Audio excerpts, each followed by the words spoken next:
Hi, good afternoon, everyone, and welcome back to the 5th IBF Virtual Career Fair. My name is Florence from the IBF, and I'll be your host for today's summit webinars. To those of you who have joined us for earlier sessions, welcome back. I hope you have enjoyed your lunch. To kick off this afternoon's lineup, we have Mr. Kevin Lam, Head of Tomorrow Digital Banking at UOB. Kevin will share more about UOB's new digital banking team and the exciting opportunities available on the team. During the session, please feel free to put any questions you have in the Q&A window, and we will address these live during the session. I'll now hand the time over to Kevin.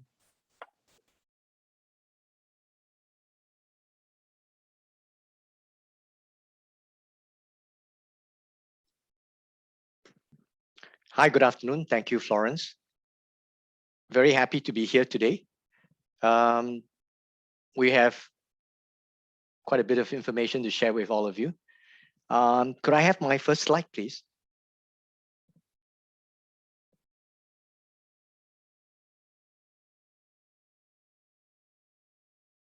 I can see that there's about 60 of us on the call right now. So again, let me introduce myself. My name is Kevin Lam. I'm the head of UOB Tomorrow and Group Digital Banking. Today, we're happy to spend a bit of time to share with you at this IBF Virtual Career Fairs, the kind of things that we are setting out to do at UOB, and also a little bit about the kind of roles that are available, right? At the end of it, we have a bit of time for question and answer. So we'll be very happy to take questions. You can post it to the chat, and we'll try and take a bit of time to answer some of your questions.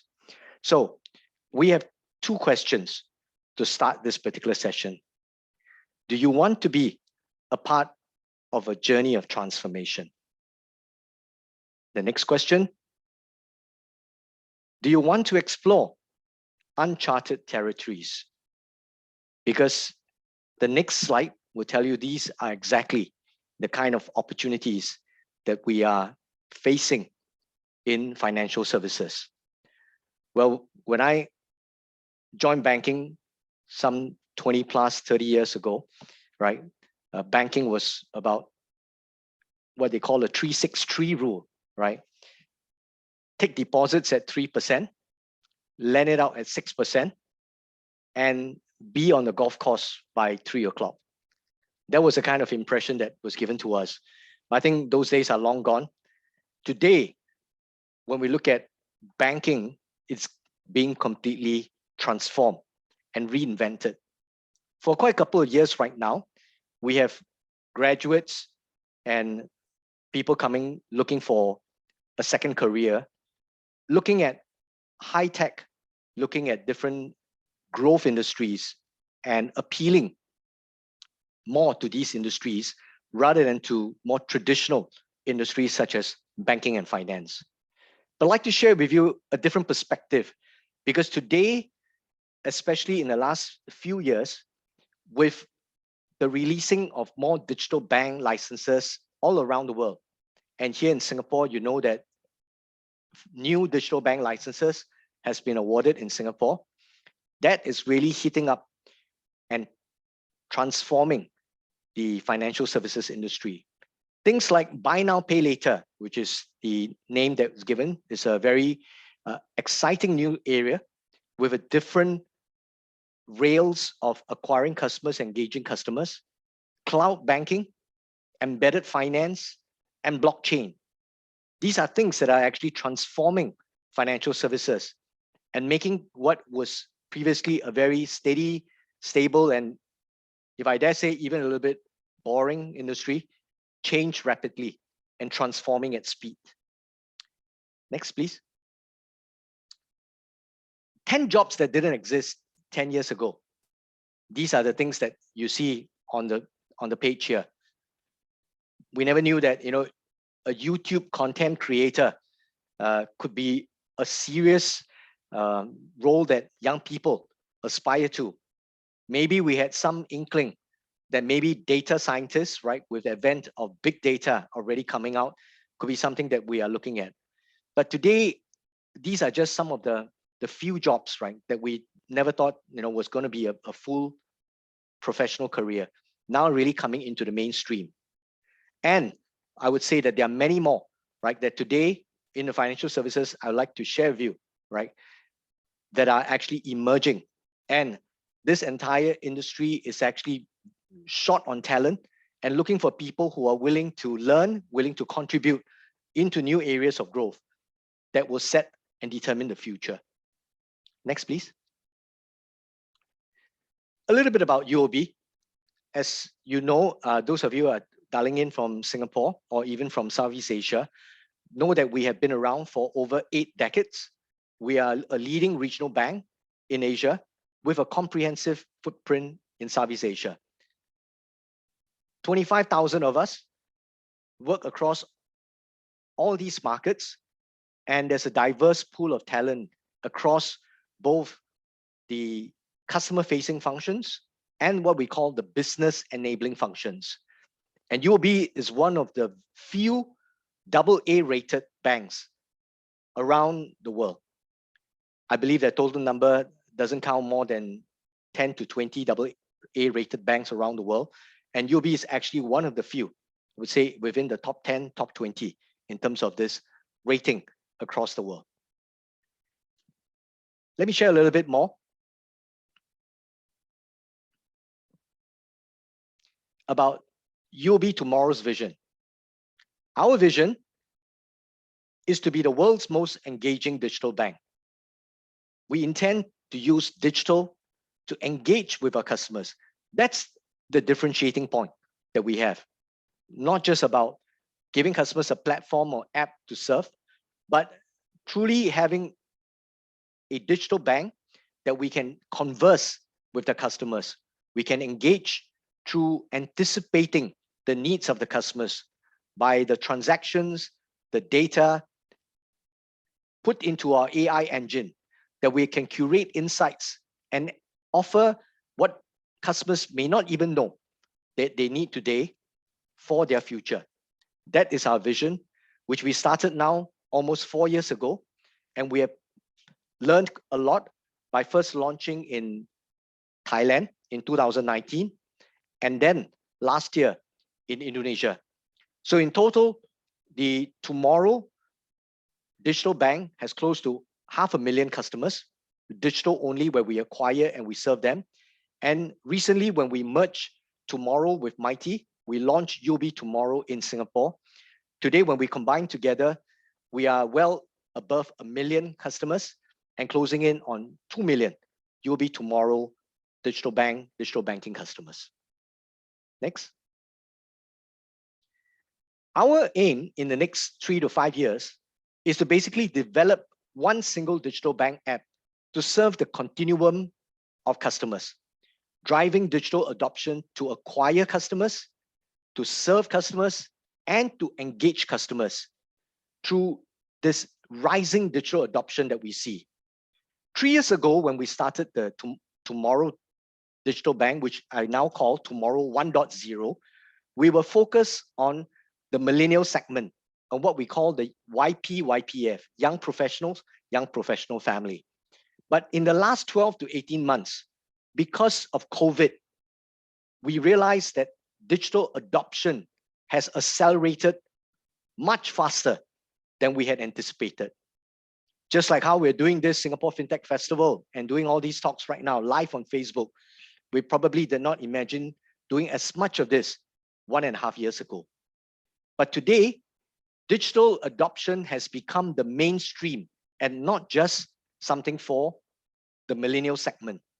Hence, we are bringing this one single app to serve the continuum of customers, whether you are more a customer who are looking at it from an everyday basis, or you're looking from a more investment and high net worth banking customer, or even what we call a millennial segment. The digital adaptive banking that we can develop and curate for our customers gives us the opportunity to deliver hyper personalization in banking to serve the segment of one. It's a big word and a big vision, but something at UOB that we call the dynamic UI UX and a growth graduation model to grow with the customers. And as I said, anticipate the needs of the customers. So you see that whether you are customers more suited for a fresh user interface, right? And they are more into gamification.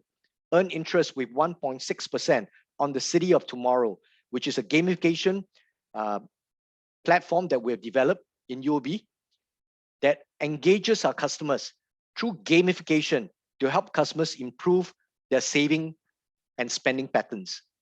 Or the customers who are new, right? Just using it for their regular payments and their regular transaction. That could also be curated differently for customers.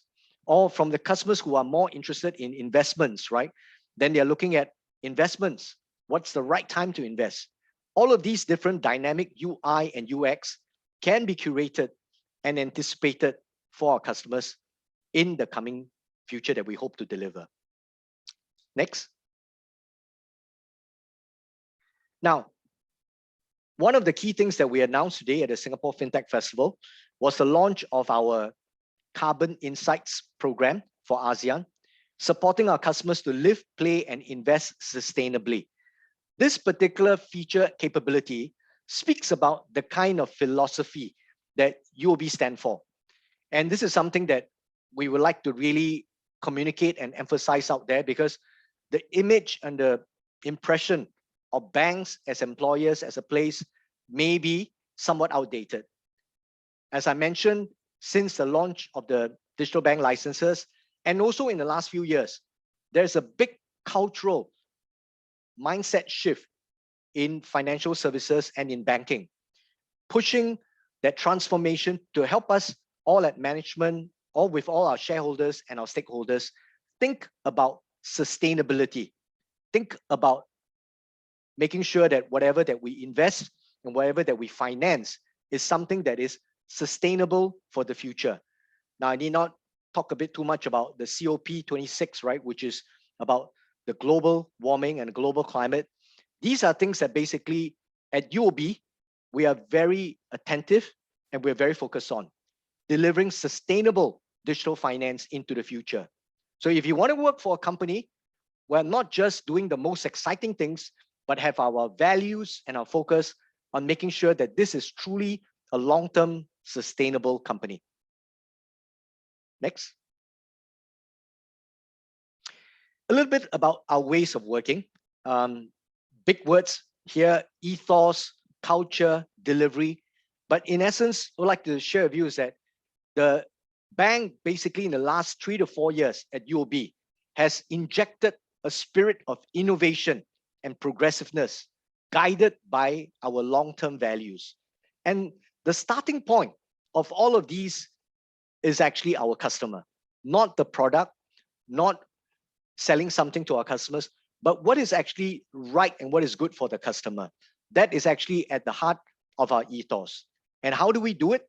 Well, the culture that's been injected, first with the Tomorrow 1.0, but now with UOB Tomorrow, we've made it into the mainstream, into the mother bank, where we are focused on agility, in speed, cross-functional ways of working. That actually is very much, to be honest, still not complete, but we have top management and the board's full support to transform the bank and move in an agile ways of working, bringing the different parts of the bank together. So previously, you may see the image of a bank being like a pyramid. But today, I would like to perhaps share with you, the image of UOB is more like the last circle that you see there from a delivery team. That is what we call an agile team, which is a circle rather than a triangle. And the UOB Tomorrow playbook brings business and technology together. And whenever we work, it is not just business nor technology, but both business and technology coming together to deliver what is right for our customers. Next. Here are some of the banking functions at a glance. As I said previously, if you saw more traditional ways of presenting a banking structure would be like a pyramid, or like 3 different parts of the bank. We call the front office, the mid office, and the back office. Gone are those days now. We see the customers at the center of what we are trying to do. Customer engagement comes from the business units, whether you're from group retail, group wholesale, channels and digitalization, global markets, where a focus on customer fronting activities, or governance and controls, finance, risk and credit, compliance, human resources. It is actually a highly regulated industry because we want to make sure that whatever we're doing adheres to the highest standards of governance and controls. But at the same time, all of this customer engagement and governance and controls has to be enabled by people in strategy and transformation, in technology and operations, as well as in marketing, communications, and brand. So this circle way of presenting our banking functions is what we would like to share with you at UOB going into the future. Next.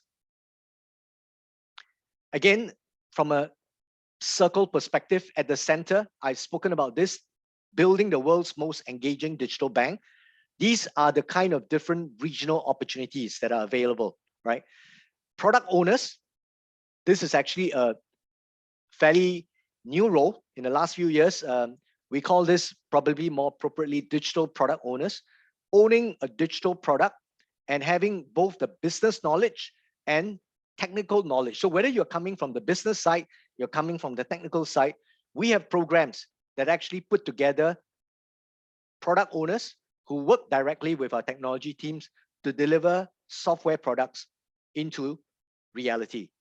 A little bit on my own journey, right? I have been a traditional banker for many years. Last role before this, I was the country CEO of UOB Indonesia. Last year, when I came into this role, one of the first things that I did was to put myself through a PSPO, stands for Professional Scrum Product Owner, to learn and unlearn and relearn new things. How to be a product owner, how to be the product owner that can prioritize, deprioritize, reprioritize, right? Given the amount of limited resources that we have. And yet at the same time, keep to all of the strategy and keep to all of the governance standards that we want to do.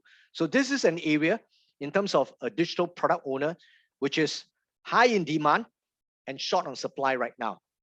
If you have what it takes, you believe that you are interested to be a digital product owner, come talk to us. Design specialists in UI UX, operations and change management, compliance expert, engagement experts, data analytics, digital marketing, strategy, all of these are all roles that are available, not just in Singapore, but also in the region. Let me also share with you on the next slide about some of the technology roles in addition to the business roles. Technical delivery managers, UX, UI engineers, domain architects, project managers, data analytics, and functional business leads. These are also key roles that are short in supply and high in demand. And at UOB, we look at our technology colleagues as really business partners to work together in a cross-functional agile team. Like here at where I am, our Tomorrow Digital Center in Singapore at SGX, we are sitting in the midst of all our technology colleagues side by side, completely open office. We don't have a wall between us, and working in this open environment, collaborating with all our technology colleagues and owning the challenges that we have side by side together. That's really one of the joys that we have working with our technology people. Next.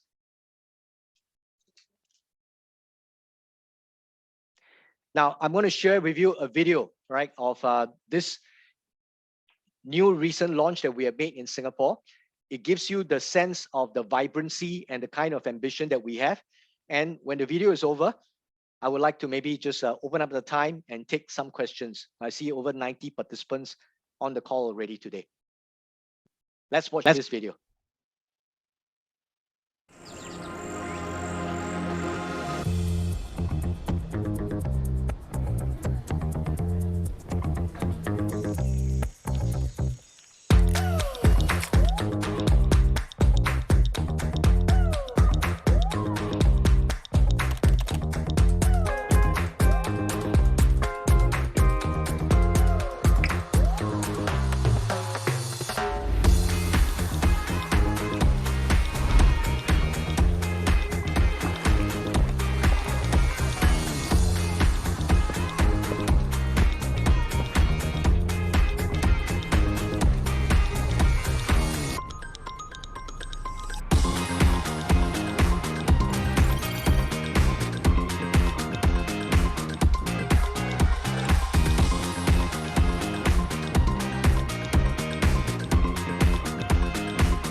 Okay, I think we've opened for questions and answer. And Florence, if you would like to help facilitate.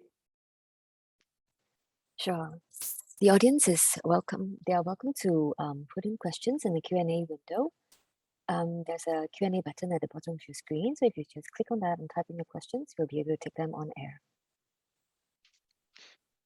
Maybe a little chat, Florence, while we're waiting for them to think about what questions to ask, right? Can I understand a little bit, the 90 over people that have dialed into this presentation, where are they mostly from? Well, a lot of them may be mid-career looking for a career switch, or they are currently employed in the sector and looking for new opportunities, especially in technology. So some of them would have come in through the Singapore FinTech Festival, of which the IBF VCF is part of the Singapore Talent Pavilion. That's the talent pavilion fronted by the MAS, which looks at which brings together all the partners from the fintech and finance ecosystem that's building up the talent pipeline to support the growth of the industry. I see. We also expect quite a number of students coming in because the partners from the Singapore FinTech Pavilion, a lot of them are actually the Institute of Higher Learning. So we have all the universities being partners in this talent pavilion. Okay. Maybe can I request we go back one slide? So as I mentioned in our presentation, right, we have the technology roles, which we are showing here on the slide here. So any of the people dialing in from the technology sector, these are the kind of roles that are available both in Singapore as well as in the other regional countries as well, in Indonesia, Malaysia, Thailand, right? And we are open, right, for talking to people who may be from these countries as well. Yep, so we have a question that just came in, Kevin. The attendee would like to know if they have some banking background, but no IT background, no technology background. Would you be considering such candidates? And basically, this candidate has shared that he has private banking background. Okay, very good question. Can I request, can we go back one slide before this, the technology roles? We do take staff that are not from technology background, technical background. They are from business backgrounds. On this specific person, I think you say that you are from the private banking area. I had a recent conversation with somebody from internally, from within UOB. And you know, we had a good conversation. This person is in his early 30s, right? Has been in high net worth banking for close to 7 to 9 years, right? Back recently. And he asked me, right? He saw that we were doing all this development and asked, do we have actually opportunities for him to join the digital bank? Because he mostly come from a private banking, a high net worth relationship manager role. So I said, yes, there are. But if you were to join us, then you have to imagine yourself starting from the ground, so-called lowest level, right? The ground zero, right? And so as long as if you have the willingness to learn, right, and you are actually looking to grow, there's always a possibility. But you probably have to trade it off, right, with, let's say, the trajectory the next 3 to 5 years in your private banking area, in your wealth management area, where that would take you from a career growth perspective and a compensation perspective, right? Because many of these roles, people who are coming in, we have young talent, right, who are really in tune, imagine, right, with a lot of the digital ways of working, and they are very equipped, right, to compete. So if you think that you are, right, yes, we are open to as well. So Florence, there looks like there's quite a lot of questions here coming in. Why don't I let you take the pick? What do you think are the most relevant ones for me to take on?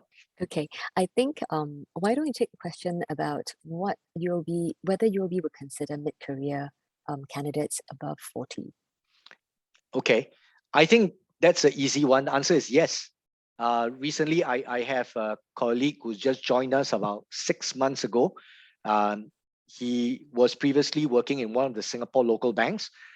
He went back to Indonesia for a good period of almost 10 years to run his family business.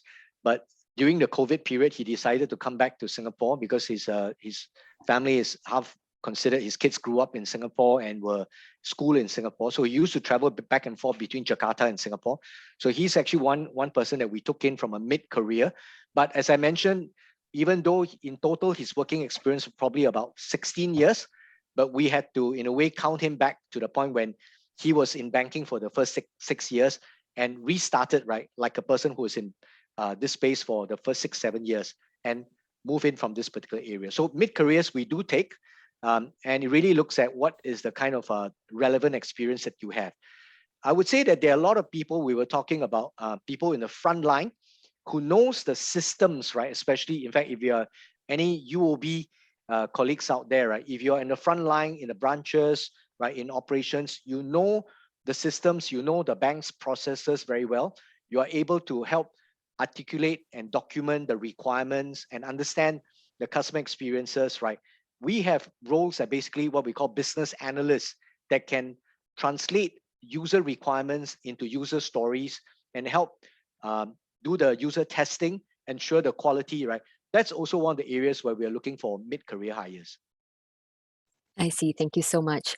I think there's a lot of interest in the audience to speak a bit more with you. But I'm afraid that's all the time we have because we have back-to-back employer sessions this afternoon. So maybe I can invite the audience to actually visit UOB at its virtual booth in the hiring zone. And we will, I'm sure Kevin and his team would be able to answer them at the booth itself. Would that be okay? Yes. Thank you, Florence. But there's just a very quick one. I see questions about undergraduates and people with digital banking experience. General answer is that we are open, right? Please come and talk to us at our digital booth, right? And we'll have colleagues down there ready to take your CV and resume and have an open conversation with you. So thank you very much for your interest. Yep. Thank you once again, Kevin, for taking up your precious time to share with the audience here. So we will now come to the end of our UOB session. Our next session will be Fluid Capital, which starts at 3 p.m. So we'll take a short break now and come back on in just a bit. Thank you, Thank everyone. you.